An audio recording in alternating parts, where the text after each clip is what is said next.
what are you gonna be making? So Megan shared with me that noodles bring good luck on the New Year's.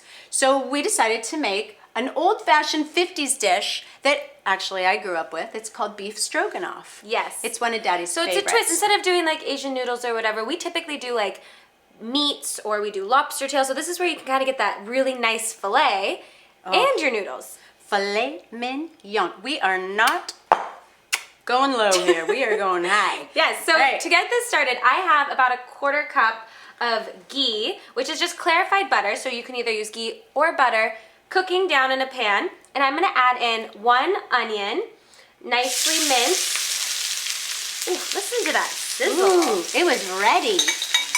Onions. And then we have a shallot. So 1 onion, 1 shallot. 1 shallot. Okay, Oh so Meg, you guys, and the smell already is just like it's so onions delicious. and shallot. So, and then garlic. Oh, the garlic. Okay, great. And so can we just say, so this is about 1 onion, and it gives you roughly a cup this to a is cup. 1 onion. Right, but it chopped, diced, minced, however you call it.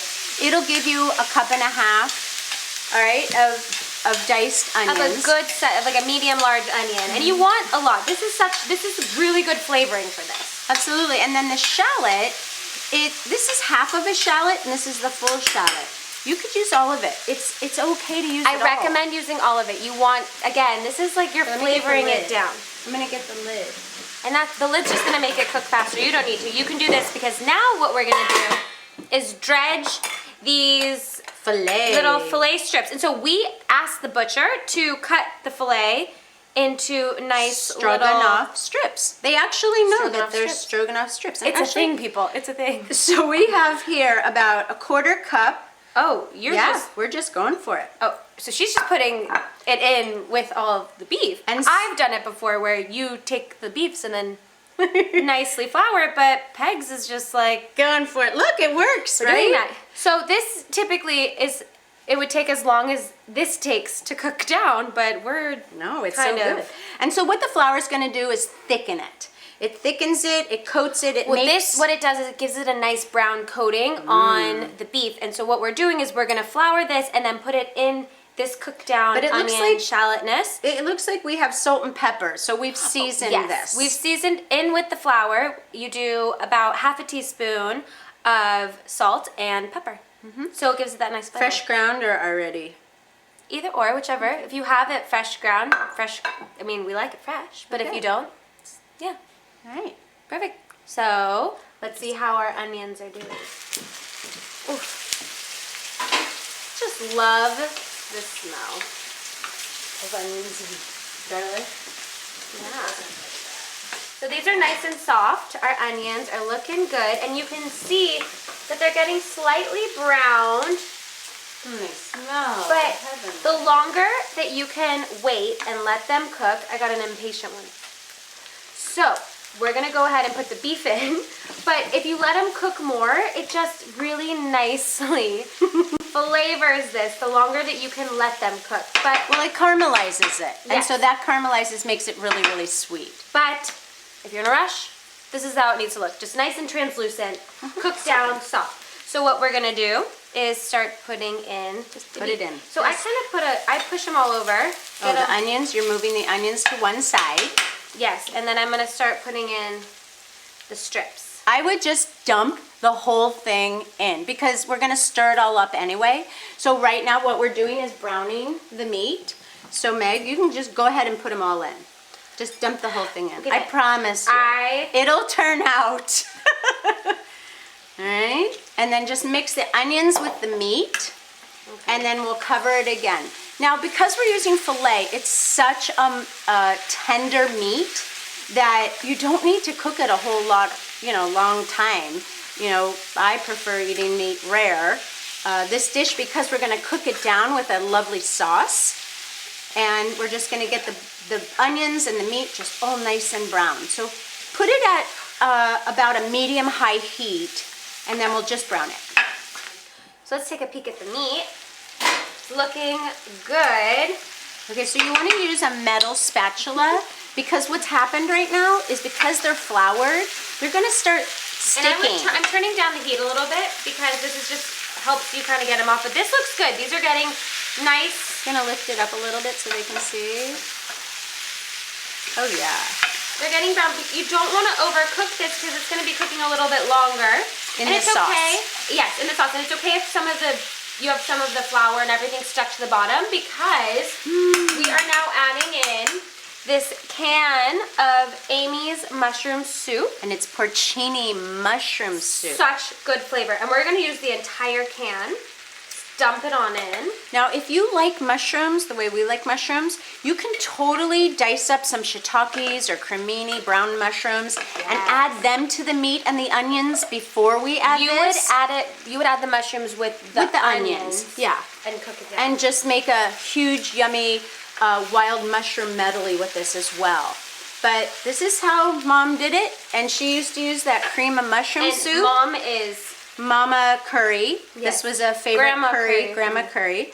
And she would use, you know, the normal Campbell's. And so now we've got Amy's that makes a gluten-free, wonderful. That's beautiful something. If you're flavor. gluten-free, you really want to watch out for the mushroom soups because they do thicken it with wheat. So that's an ingredient you definitely want to look for. So we're just going to let this now simmer for a few minutes. Yeah, about 10 minutes, 10 to 15 minutes, and then it's 10.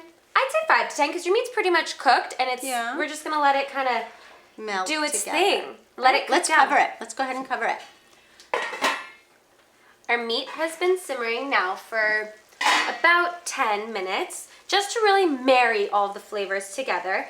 And you can see, oh my goodness, this is perfect. So now I'm gonna turn off the heat because we don't want to be cooking the sour cream, which is what this creamy base, very rich dish right here. Right. So Because before we start all those New Year, New You cleanses that we love doing, we're gonna go out with a bang. We're gonna have some yummy beef stroganoff. So we have about 1/4 cup. We're gonna put in, and you can do this at your discretion. If you don't want any of the sour cream, you don't have to mix this in right now. You can really just leave it as is. It's delicious, but traditionally speaking, you could even go up to a full 8 ounces of sour cream.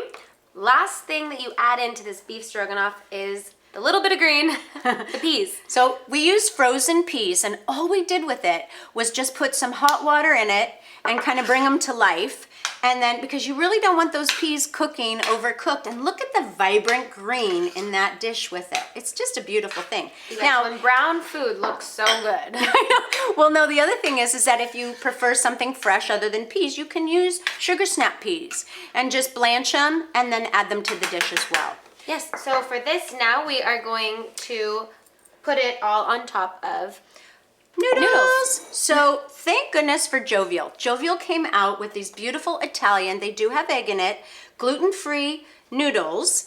And so you want to use a wide noodle for this, but you don't really put it over anything. We've served it over rice before too, so. And it works just beautifully. But this is for the New Year's and good and luck. The noodles. So we cooked these noodles up, just like so. You just pile them in.